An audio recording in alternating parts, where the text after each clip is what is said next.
Um grande bom dia, gente! Bom dia, bom dia, bom dia! Sejam todos bem-vindos e sejam todas bem-vindas para mais um Bora Ler a Bíblia, sim, nesse domingão, 8h30 da manhã, onde nós vamos ler e estudar Gênesis capítulo 31. Sim, Gênesis capítulo 31. Então já vão abrindo as Bíblias de vocês em Gênesis capítulo 31. Bom dia para todos vocês aí que estão entrando na nossa live no Clubhouse, que estão entrando na nossa live no Instagram. Bom dia para vocês aí. Bom dia, Joyce. Bom dia, Victoria Karina. Bom dia, Caressato, grande Caremito. Um abraço aí para o Homero, que está também na nossa sala do Clubhouse. Sejam todos bem-vindos, então, abrindo as Bíblias aí em Gênesis capítulo 31. Antes de começarmos a leitura, então vamos fazer uma oração e aí nós lemos, porque hoje nós temos bastante coisa para ler, temos 55 versículos aqui nesse capítulo, então temos que ser rápidos agora. Oremos. Pai amado e querido, a Ti todo louvor, toda honra e toda glória, Pai. Muito obrigado pelo que o Senhor é. O Senhor é o nosso Criador, o Senhor é soberano sobre toda a criação, o Senhor é o nosso mantenedor, o Senhor é o nosso libertador, o Senhor é o nosso salvador, Pai. O Senhor é amor, o Senhor é justiça. E, Pai, agora, ao abrirmos a Tua palavra, queremos convidar o Teu Santo Espírito para estar conosco. O Senhor prometeu na Bíblia que se a gente pedisse sabedoria, o Senhor dava sem medida. Então nos dê sabedoria, Pai. Nos dê um entendimento para te compreender mais esse capítulo, Pai, nessa jornada. Seja com todos aqui que estão acompanhando ao vivo e seja também os que estão acompanhando a gravação, Pai. Tudo isso nós te pedimos e agradecemos por amor de seu santo e maravilhoso nome, Pai. Amém. Muito bem, gente. Gênesis capítulo 31. Ontem, no capítulo 30, cara, foi tenso. Ontem foi tenso. Ontem a gente viu as duas irmãs, tanto Lia quanto Raquel ali, na disputa pelo marido. Quem queria ter mais filhos com o marido, e aí não podia ter filho, aí dava a serva como concubina, e ficou aquela coisa muito estranha. Jacó completamente passivo na história, ele mal participa como alguém ativo ali, ele simplesmente reage às vontades das duas irmãs, das duas esposas dele.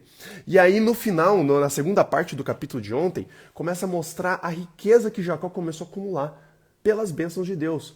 Labão ali não queria que Jacó saísse, Labão sempre com aquele olhar ganancioso, sempre querendo tirar vantagem. Aí ele faz um acordo com Jacó. Jacó fala assim, não, beleza, eu aceito o acordo. Qual que era o acordo? Que todas as ovelhas listradas, manchadas e tinham manchas brancas e cordeiros pretos, todos iriam para o cuidado de Jacó, enquanto as ovelhinhas puras, entre aspas, as que não tinham mancha, não tinham listra, não tinha nada, iria tudo para Labão. E aí terminou ontem com Jacó arrumando um jeito ali de procriar e fazer o gado dele, o rebanho dele crescer. E isso está escalando desde lá do dia que ele entrou no casamento, o conflito entre Jacó e o seu sogro Labão está escalando. Você vê que os ânimos estão ali, Jacó querendo sair, Labão impedindo, Jacó querendo casar com uma filha, Labão entregando a outra filha, aquela relação começa a ficar desgastada, Labão começa a olhar pro genro e começa a ver que ele tá ficando rico e ele quer aproveitar a mão de obra, e você vê que a narrativa bíblica vai te conduzindo para um clímax dessa história que você fala assim, meu, não tem como acabar isso tão bem assim. E é isso que nós vamos ler hoje. Então, convido vocês a abrirem aí, se vocês já não abriram as Bíblias de vocês, em Gênesis 31, verso 1, na minha Bíblia, que está na Nova Versão Internacional, começa assim. Jacó, porém, ouviu falar que os filhos de Labão estavam dizendo, aí os outros filhos de Labão, ou seja, os cunhados dele, os cunhadão, gente boa, falando: Jacó tomou tudo que o nosso pai tinha e juntou toda a sua riqueza à custa do nosso pai. E Jacó percebeu que a atitude de Labão para com ele já não era mais a mesma que antes. Começou essa fofoca dos cunhados, reclamando, achando que Jacó estava passando o pai deles para trás e que ele estava ficando rico às custas do pai, como se o culpado de estar ali era Jacó. Sendo que Jacó já queria ter vazado faz tempo. Só que os cunhados ali começaram a encher de picuinha os ouvidos de Labão, e aqui fala que Labão já não tratava Jacó da mesma forma. Então, verso 3, o Senhor disse a Jacó: volte para a terra de seus pais e de seus parentes, e eu estarei com você. Então Jacó mandou chamar Raquel e Lia para virem ao campo onde estavam seus rebanhos, e lhes disse: vejo que a atitude de seu pai para comigo não é mais a mesma, mas o Deus de meu pai tem estado comigo. Vocês sabem que trabalhei para seu pai com todo o empenho, mas ele tem me feito de tolo, tem me feito de idiota, tem me feito de bobo, mudando meu salário 10 vezes. Aqui o 10 vezes não significa que propriamente que ele mudou o salário de Jacó 10 vezes, mas 10 vezes é melhor a gente entender aqui como uma figura de expressão, tipo, uma dezena de vezes. Sabe quando a gente fala isso? Cara, me enganou uma dezena de vezes. Aqui ele falando que mudou o salário dele inúmeras vezes ao longo desse contrato de trabalho entre os dois. Ele já estava de cara. Contudo, continuando no verso 7, Deus não permitiu que ele me prejudicasse. Se ele dizia: as crias salpicadas serão seu salário, todos os rebanhos geravam filhotes salpicados. Se ele dizia: as que têm listras serão seu salário, todos os rebanhos geravam filhotes com listras. Foi assim que Deus tirou os rebanhos do seu pai e os deu a mim. Então a gente viu aqui o que era a mudança de salário que Labão tentava enganar toda vez Jacó. Labão começava a ver que começava a nascer muito, por exemplo, as crias salpicadas, malhadinhas. Labão falava assim: não, então agora, Jacó, é o seguinte: eu ficarei com as malhadinhas e você fica com as listradas. E aí, quando ele mudava, então as listradas que começavam a criar mais. E Jacó sempre aumentando o seu rebanho. Isso não foi porque Jacó tinha alguma coisa especial. Isso era porque Deus estava abençoando Jacó, como nós iremos ver aqui. Olha só. Verso 10. Na época do acasalamento, tive um sonho em que olhei e vi que os machos que fecundavam o rebanho tinham listras. Eram salpicados e malhados. O anjo de Deus me disse no sonho: Jacó. Eu respondi: eis-me aqui. Então ele disse: olhe e veja que todos os machos que fecundam o rebanho têm listras, são salpicados e malhados, porque tenho visto tudo que Labão lhe fez. Sou o Deus de Betel, onde você ungiu uma coluna e me fez um voto. Saia agora dessa terra e volte para a sua terra natal. Então aqui está a explicação do porquê que Jacó estava prosperando tanto. Por que não importasse o acordo que Labão refazia, não importa quantas vezes Labão queria mudar os termos para mudar os tipos de rebanho que ele ia ganhar agora, Deus sempre abençoava Jacó. Deus fiel, Deus ali honrando a promessa que ele já tinha feito, a aliança que ele já tinha feito com Jacó. Verso 14, Raquel e Lia disseram a Jacó: temos ainda parte na herança de bens de nosso pai? Não nos trata com ele como estrangeiras? Não apenas nos vendeu, como também gastou tudo o que foi pago por nós. Aqui a gente vê a primeira vez duas rivais, as duas irmãs, se unindo com um inimigo, entre aspas, em comum. O próprio pai. Olha que tristeza. Elas já tinham sacado que o pai não estava nem aí para elas, não tinha dado herança para elas nenhuma, tinha inclusive vendido elas no terrível caso do casamento, tanto o casamento da Lia quanto o casamento da Raquel. Labão o tempo todo pensando só em grana, o tempo todo pensando só tirar vantagem. E isso as filhas sacaram. Isso a gente vê claro porque as duas aqui disseram a Jacó, as duas concordaram no assunto, finalmente as duas rivais, as duas irmãs concordaram no assunto, e o assunto era o mau caratismo do pai, o mau caratismo de Labão. Verso 16. Toda a riqueza que Deus tirou de nosso pai é nossa e de nossos filhos. Portanto, faça tudo quanto Deus lhe ordenou. Então aqui Jacó bola o plano, chama as esposas num canto, longe para ninguém ouvir, bola o plano de fuga e fala, vamos vazar. Verso 17. Então Jacó ajudou seus filhos e suas mulheres a montar nos camelos e conduziu todo o seu rebanho, junto com todos os bens que havia acumulado em Padã Arã, para ir à terra de Canaã, a casa de seu pai, Isaque. Agora você imagina, isso aqui não é uma mudança simples. Isso aqui, gente, é tendas e mais tendas, servos, servas, os filhos, rebanho. Cara, para fazer mudança, deixa eu abrir o coração aqui. Eu não gosto. Eu gosto de me mudar, mas eu odeio ter que organizar, juntar as coisas, colocar em caixa, fazer a triagem do que eu jogo fora, do que eu vou guardar, do que eu vou levar agora para nossa casa, o que eu vou deixar na casa dos meus pais para deixar para depois eu pegar e levar para casa.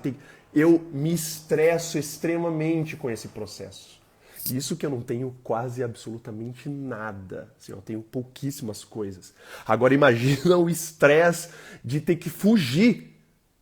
Não era uma mudança gradual e tranquila. Era uma fuga com tudo, com toda essa logística para viajar não ali de avião, colocar tudo num container e viajar ali. Não, era uma viagem de assim, aproximadamente uns 800 quilômetros a pé. Com toda essa galera fugindo. Verso 19. Enquanto Labão tinha saído para tosquear suas ovelhas, Raquel roubou de seu pai os ídolos do clã. Foi assim que Jacó enganou a Labão, o arameu, fugindo sem lhe dizer nada. Ele fugiu com tudo o que tinha e, atravessando o Eufrates, foi para os montes de Gileade. Em algumas traduções fala que só o rio, atravessando o rio. E o rio aqui em questão é o rio Eufrates. Por isso que na minha versão eu já coloco o nome do rio. Mas uma coisa que chama atenção aqui é que Raquel rouba, em algumas versões, está escrito terafins. Raquel roubou os terafins do pai. Aqui já coloca na minha versão, que eram os ídolos do clã. E realmente, os terafins eram ídolos. Como eram esses ídolos? Eles eram estatuazinhas pequenininhas, tipo essa estatuazinha aqui, que vocês estão acompanhando aqui na live do Instagram. Eu tenho uma estátua na minha mão. Eram estátuas pequenininhas e que as pessoas usavam elas como duas coisas. Primeiro, usavam elas como amuleto para viagens. Então as pessoas pegavam essas mini estatuazinhas feitas de barro ou de madeira, representando divindades gerais, levavam elas no bolso para poder usar elas como amuleto de sorte, para proteger no caminho. Eu falei duas, né? São três. Outra grande função. A maior parte dos tefilins, a grande maioria das divindades, eram figuras femininas, figuras nuas de divindades, que acreditava que aumentava a fertilidade das pessoas. As pessoas cultuavam esses tefilins, cultuavam esses ídolos na esperança de aumentar a fertilidade. A gente vê que esse tema de fertilidade, tanto das pessoas quanto a fertilidade do rebanho, fertilidade da terra, é algo que era costume pagão desde sempre, e a gente vai ver isso durante toda a Bíblia, a fertilidade sendo cultuada. Os tefilins também serviam para isso. E tem uma terceira função, que é uma terceira função importantíssima, que é o que causa toda a treta aqui que a gente vai ler agora. Os tefilins, além de serem esses ídolos, os tefilins eram como se fossem registros que mostrava que você era o proprietário das terras do seu pai. Então, esses tefilins ficavam na família e passava de geração em geração. E quando alguém vinha contestar, por exemplo, que essa terra não era sua, você mostrava esses tefilins, essas estatuazinhas que comprovavam que aquilo tinha passado do seu pai para você. Então, que aquela propriedade era tua. Então, olha a tripla função dos tefilins nessa época. Ídolos usavam-se como amuletos para viagem, como deuses de fertilidade e como símbolos de propriedade. Então você tinha isso como seu registro de imóvel. Para os pagãos você tinha um tefilim como registro de imóvel. Raquel rouba os tefilins do pai. provavelmente pensando na fertilidade, pensando na esperança dela ter sorte na viagem, porque eles sabiam que estava em fuga, e também provavelmente pensando na fertilidade. Verso 22.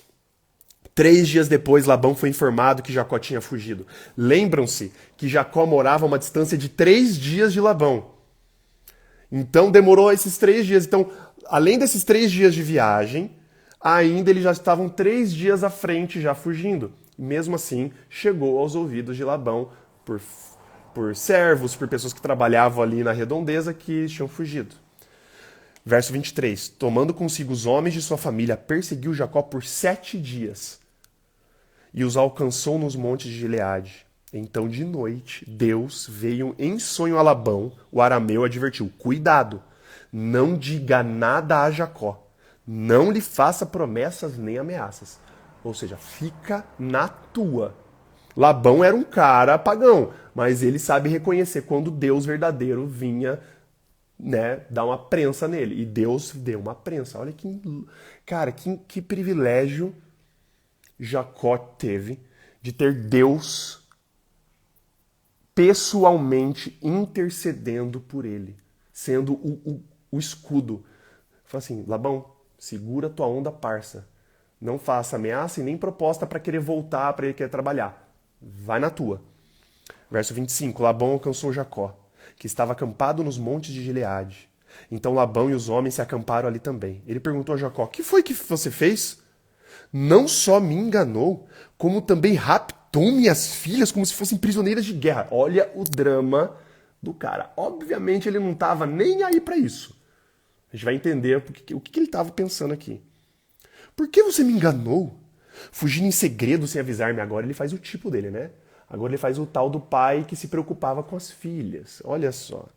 Eu teria celebrado a sua partida com alegria e cantos, ao som dos tamborins e das harpas. Você sequer me deixou beijar meus netos e minhas filhas para despedir-me deles. Você foi insensato. Olha o drama. Olha as lágrimas de crocodilo desse Labão, cara. Não dá pra acreditar um segundo nas palavras desse cara. Esse cara não tava nem aí pra isso. Ele tava aqui só fazendo dramalhão mesmo, porque ele tinha outras coisas pra pensar. Verso 29. Tenho poder para prejudicá-los. Mas, noite passada, o Deus do pai de vocês, olha como ele reconhece, o Deus do pai de vocês me advertiu. Cuidado, não diga nada a Jacó. Não lhe faça promessas nem ameaças. Verso 30. Aqui é a chave. Agora, se você partiu, porque tinha saudade da casa do seu pai, por que roubou meus deuses? Labão, vamos tentar imaginar todo o cenário aqui para a gente entender o processo do negócio. Labão sabia da treta de Jacó com Esaú. Labão sabia o porquê que Jacó estava ali, porquê que ele tinha fugido. Jacó tinha ficado muito rico, Jacó tinha ficado muito poderoso, tinha muito recurso. Jacó resolve sair, fugir. Labão tinha uma preocupação: e se Jacó foge, volta para casa, refaz a aliança dele com Esaú, eles vão ficar muito poderosos e eu não posso deixar acontecer isso. E aí o que acontece? Labão impede por diversas vezes Jacó de sair dali. Porque ele sabia que o dia que Jacó saísse dali podia dar muito ruim para ele. Só que agora, além de Jacó vazar, os termos, os tefilins que indicavam que aquela propriedade era dele, não estavam mais com ele. Os ídolos que certificavam que aquelas terras eram dele já não estavam mais com ele. Ele estava preocupado nisso. Agora Jacó vai vazar e ainda vai ter alguém roubou meus tefilins, provavelmente ele roubou. E ele, depois, um dia ele vai chegar aqui e vai clamar e vai falar que essas terras aqui são deles. Não é nem minha. Labão estava preocupado com a propriedade. Ele não estava preocupado com neto, se despedir de neto, se despedir de filha. As filhas beijando, ele estava nem aí para as filhas. Ele usou as filhas para ganhar dinheiro. Vendeu as 2 filhas, enganou Jacó. Fez tudo o que fez em troca da ganância. Labão não me engana, você não me engana, Labão. Jacó respondeu a Labão. E Jacó também era ligeiro, né? Verso 31. Jacó respondeu a Labão: tive medo, pois pensei que você tiraria suas filhas de minha força. Migué. Quanto aos seus deuses, quem for encontrado com eles não ficará vivo. na presença de nossos parentes, veja você mesmo se está aqui comigo qualquer coisa que lhe pertença. E, se estiver, leve de volta.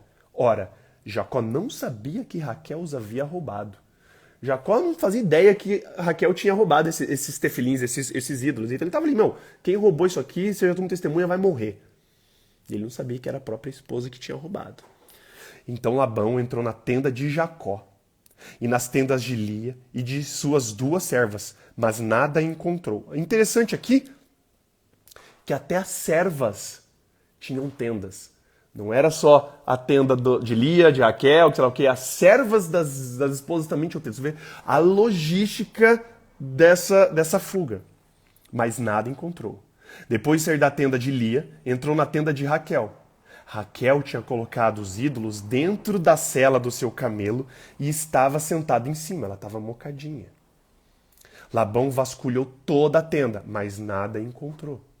Raquel disse ao pai: não se irrite, meu senhor, por não poder me levantar em sua presença, pois estou com o fluxo das mulheres. Estou menstruada, eu não posso levantar. E a gente vê aqui que desde essa época, a gente vai ver isso depois também no Êxodo, as mulheres, quando estavam menstruadas, elas eram consideradas cerimonialmente impuras e não poderiam ser tocadas, elas eram consideradas imundas nessa época aqui. E aqui você vê que desde antes já existia essa noção que a mulher não poderia ser abordada se ela estivesse no período dela. E aqui ela mente. Ai, Raquel, cara. Raquel que, né? Raquel rouba, Raquel mente, Raquel é ciumenta, Raquel, cara, Raquel não era uma boa mulher. Mentiu. E aí, continuando no verso 35, ele procurou os ídolos, mas não os encontrou. E aqui, cara, repete 3 vezes, mas nada encontrou, mas nada encontrou, mas não os encontrou. Isso mostra que Labão vasculhou. Mano, Labão tinha muito interesse nesse ídolo. Era o atestado da propriedade dele, de todas as terras dele, que tinha passado do pai dele para ele. E ele não achou. Jacó ficou irado e queixou-se com Labão. Agora vem a lavação de roupa suja. Agora Jacó segurando tudo aquilo durante 20 anos, engolindo aquele sogro cretino durante 20 anos, o cara que oprimiu ele, o cara que enganou ele, o cara que tentou roubar ele por diversas vezes, o cara que explorou ele, o cara que fez tudo o que fez. Jacó já estava por aqui. Jacó ficou irado e queixou-se a Labão. Qual foi meu crime? Que pecado cometi para que você me persiga furiosamente? Você já vasculhou tudo que me pertence. Encontrou algo que lhe pertença? Então coloque tudo aqui na frente dos meus parentes e dos seus e que eles julguem entre nós dois. 20 anos estive com você. Suas ovelhas e cabras nunca abortaram e jamais comi um só carneiro do seu rebanho. Eu nunca levava a você os animais despedaçados por feras. Eu mesmo assumi o prejuízo e você pedia contas de todo animal roubado de dia ou de noite. O calor me consumia de dia e o frio de noite e o sono fugia dos meus olhos. Foi assim nos 20 anos em que fiquei na sua casa. Trabalhei para você 14 anos em troca das suas 2 filhas e 6 anos por seus rebanhos e 10 vezes você alterou meu salário. Se o Deus de meu pai, o Deus de Abraão, o temor de Isaac não estivesse comigo, certamente você me despediria de mãos vazias. Mas Deus viu o meu sofrimento e o trabalho das minhas mãos, e na noite passada ele manifestou a sua decisão.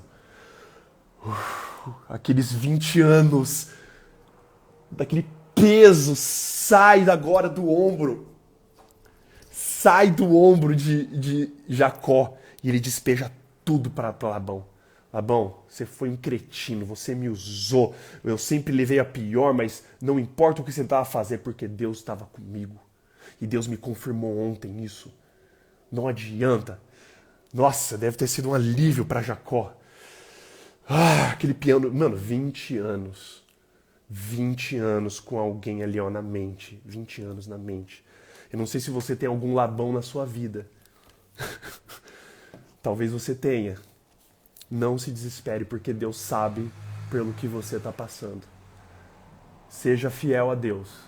Mantenha-se firme, porque Deus conhece os Labões que existem nas nossas vidas. Ele sabe dessas pessoas cretinas que exploram, que nos usam, que, enfim, têm interesses, 700 mil interesses, enfim.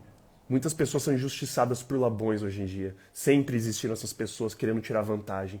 E Deus, aqui, ele se mostra como um Deus que está sempre atento. Nada sai da vista de Deus. Talvez Deus não vai aparecer para você e vai falar assim, eu estou com você, pode fugir que não vai dar nada, pode fazer isso. Nós não precisamos que Deus apareça para nós, para a gente ter certeza de que Deus está olhando e Deus sabe pelo que você está passando hoje. Labão ouviu tudo aquilo. Aí Labão já fica pianinho. Verso 43. Porque é a primeira vez que Jacó se impõe. Jacó tinha 20 anos ali que ele não se impunha em cima do sogro, deixando o sogro ali entrar na mente dele. Agora deu, agora chega, agora ele se impõe. Labão respondeu a Jacó: as mulheres são minhas filhas, os filhos são meus, os rebanhos são meus, tudo que você é meu. Que posso fazer por essas minhas filhas ou pelos filhos que delas nasceram? Façamos agora, eu e você, um acordo que sirva de testemunho entre nós dois. Aqui ele já quer fazer um acordo. Por quê? Porque ele já estava pensando já, né? Jacó vai voltar para a terra dele, vai encontrar o irmão dele também deve estar com muita coisa, um dia eles vão querer voltar aqui para me atacar, vão querer conquistar tudo. Labão sempre ligeiro. Verso 45, então Jacó tomou uma pedra e a colocou em pé como coluna, e disse aos seus parentes, juntem algumas pedras. Eles apanharam as pedras e as amontoaram, depois comeram ali, ao lado do monte de pedras. Labão o chamou de Jegar-Saaduta, e Jacó o chamou de Galeede. Esses dois nomes, tá? Jegar-Saaduta e Galeede. Jegar-Saaduta está em aramaico, e Galeede está em hebraico, que significa monte de pedras de testemunho. Esses dois nomes. Labão disse, este monte de pedras é uma testemunha entre mim e você no dia de hoje. Labão já estava se assegurando que ele não queria, para ele não ser atacado posteriormente por Jacó. Por isso foi chamado de Galeede. Foi também chamado de Mispá. Mispá significa torre de vigia. Por isso, porque ele declarou que o Senhor nos vigie, a mim e a você, quando estivermos separados uns dos outros. Mispá, inclusive, uma curiosidade aqui, ela vira uma cidade. E essa cidade foi a cidade de nascimento do juiz Jefté. Quando nós estudarmos lá em Juízes, Jefté nasce aqui em Mispá, nesse lugarzinho onde eles firmaram um acordo e fizeram essas pedras que depois ficou chamado de torre de vigia. Verso 50. Aí ele deixa aflorar o lado pai aqui. Agora não dá para saber se ele está só sendo fake. Eu acho que aqui ele estava sendo sincero. Verso 50. Se você maltratar minhas filhas ou menosprezá-las, tomando outras mulheres além delas, ainda que ninguém saiba, lembre-se de que Deus é testemunha entre mim e você. Parça, cuida das minhas filhas. Agora ele deixa... Viu que perdeu as filhas de vez, agora acho que bateu aquele arrependimentozinho de toda a cagada que ele fez. Aí ele faz Jacó prometer que ele vai cuidar bem das filhas. Disse ainda Labão a Jacó: aqui estão este monte de pedras, e esta coluna que coloquei entre mim e você. São testemunhas de que não passarei para o lado de lá para prejudicá-lo, nem você passará para o lado de cá para prejudicar-me. Que o Deus de Abraão, o Deus de Naor, o Deus do pai deles, julgue entre nós. E aqui é muito interessante esse negócio. Quando fala Deus de Abraão e o Deus de Naor, e o Deus do pai deles julgue, o julgue aqui em muitas versões antigas está no plural. Então aqui nós vemos que Labão era pagão. Labão sabia que Naor, o pai de Abraão, também era pagão. Então ele fala assim, que o Deus de Abraão, que o Deus do pai dele, que era um outro Deus, julguem entre nós. Então ele faz assim, que os deuses sejam nossas testemunhas. Jacó, e aí Moisés ressalta bem aqui. Então Jacó fez um juramento em nome do temor de seu pai Isaque. Nome do Deus do pai. E é muito interessante, né? Que que eu me lembre, Deus, Yahweh, só é chamado de temor de Isaque aqui nessas duas partes. Mostrando talvez que Jacó, ele relacionava a Deus muito mais pelas experiências que ele tinha visto com o pai dele do que com o vô dele, Abraão. Então ele chama aqui pelo temor, o temor com T maiúsculo, né? Não sei como que está na sua Bíblia, na minha Bíblia está com letra maiúscula, provavelmente na sua Bíblia também está com letra maiúscula. Ele fez um juramento em nome do temor do seu pai Isaque, ele não fez um juramento pelo Deus de Naor, do bisavô dele, que podia ser qualquer outro Deus. E nós sabemos, lá a gente vai em Josué 24, se eu não me engano, lá em Josué 24 fala que Naor, o pai de Abraão, era pagão, eles não adoravam o Deus Altíssimo, Yahweh, eles tinham outros deuses. Verso 54, ofereceu um sacrifício no monte, Jacó, e chamou os parentes que lá estavam para uma refeição. Depois de comerem, passaram a noite ali. Na manhã seguinte, Labão beijou seus netos e suas filhas. Note que ele não beija Jacó. Mas, diferente de quando ele encontra Jacó lá atrás fugindo, ele beija Jacó. Aqui ele só beija os netos e as filhas, porque tinham firmado um acordo, mas não estavam amiguinho mais. O negócio já tinha rachado. E depois voltou para sua terra. E aqui Labão desaparece da narrativa. Aqui é a última vez que a gente ouviu falar desse cretino. A gente nunca mais ouviu falar dele, graças a Deus. E agora Jacó está livre para voltar para sua terra e ter o famigerado encontro com seu irmão, que, lembrem-se, tinha jurado Jacó de morte. Jacó sabia disso. 20 anos tinham se passado. Não teve provavelmente um dia da vida dele que ele não se lembrava de tudo que tinha acontecido, que tinha feito ele fugir da casa do pai dele. Ele sabia que ele tinha enganado o irmão, ele sabia que tinha enganado o pai, ele sabia que ele estava sendo jurado de morte pelo irmão. Tinha se passado 20 anos, ele estava se borrando para voltar para casa. E tudo agora conspira para ele voltar. Deus tinha falado para ele, lá no verso 3 do capítulo que a gente leu hoje: volte para a sua terra, de seus pais e de seus parentes, e eu estarei com você. Deus prometeu que estaria com Jacó. Mas Jacó sabia que ele teria um período ali tenso. Mas isso fica para os próximos capítulos. Vamos orar. Pai amado e querido, que história louca, Pai. A história aqui de Jacó. Finalmente Jacó consegue escapar das garras do sogro opressor, do sogro que explorava ele, o sogro que não estava nem aí para as filhas, só estava interessado em grana, em tirar vantagem. E aqui o Senhor promete a ele, Pai, promete a Jacó que o Senhor estaria com ele, que era para ele sair dali. Jacó não pensa duas vezes, foge. E a gente viu aqui o acordo, a gente via todos os termos, Pai. Jacó agora está livre. Jacó, depois de 20 anos ali, descarrega tudo, se impõe perante o sogro, fazem um acordo e agora Jacó está pronto para o maior desafio da vida dele, que é voltar para onde ele estava jurado de morte pelo irmão. Talvez exista alguma pessoa aqui que esteja com uma angústia assim, angústia de, primeiro, ter um Labão na sua vida, alguém que esteja explorando, alguém que esteja causando maus momentos. Pai, existe alguém aqui ouvindo isso agora, que existe uma figura dessa em sua vida, Pai, que o Senhor remova essa pessoa da vida dela. Remova esse interesseiro, essa pessoa. Pai, caso essa pessoa não saia da vida de quem está ouvindo aqui, que o Senhor pelo menos dê a certeza para ela de que o Senhor está com ela, de que o Senhor ouve os seus lamentos, de que o Senhor sabe pelo que ela está passando, Pai. E que no momento certo que o Senhor fale com essa pessoa da forma que o Senhor achar melhor, que ela vai entender que o Senhor está com ela e de que é para ela largar isso, para essa pessoa sair disso.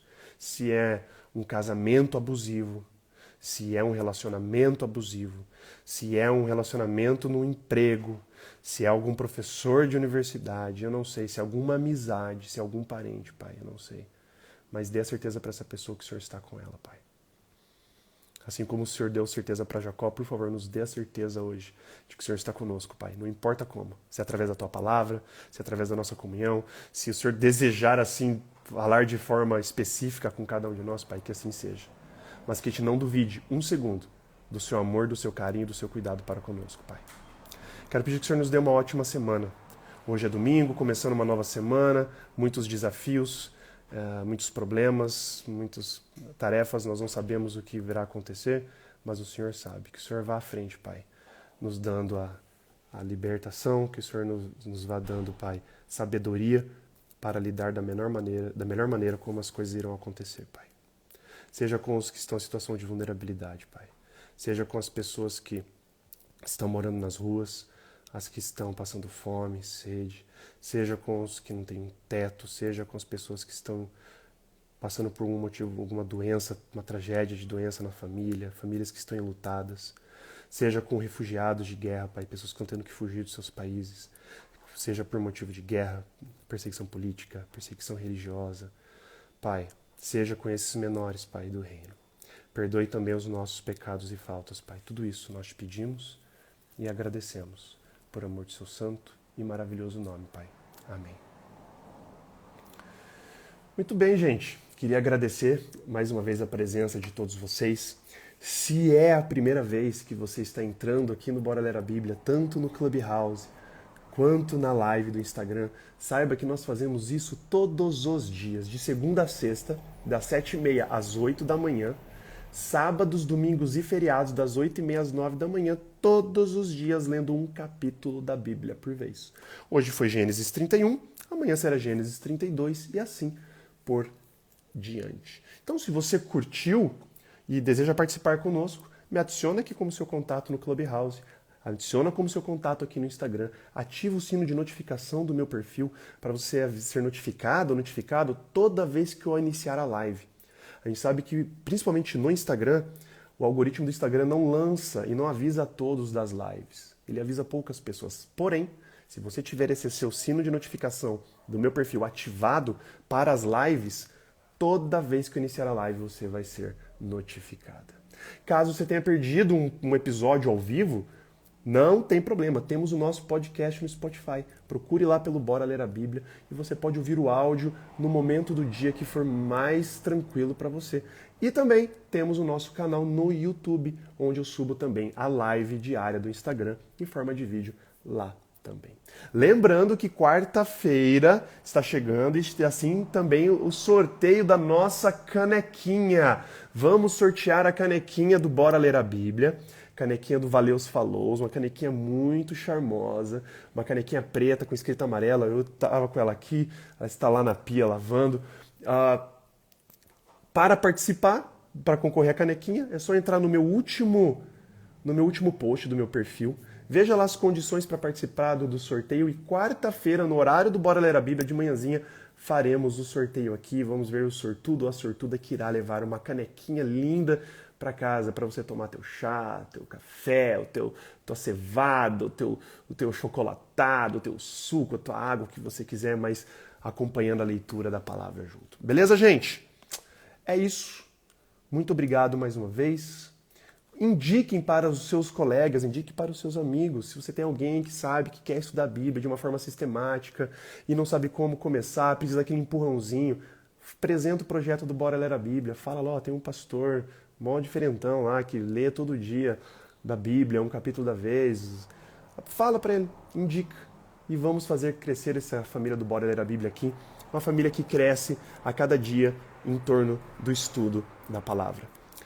Um beijo, um abraço para vocês todos aí, um ótimo domingo, uma ótima semana. Valeus e falous!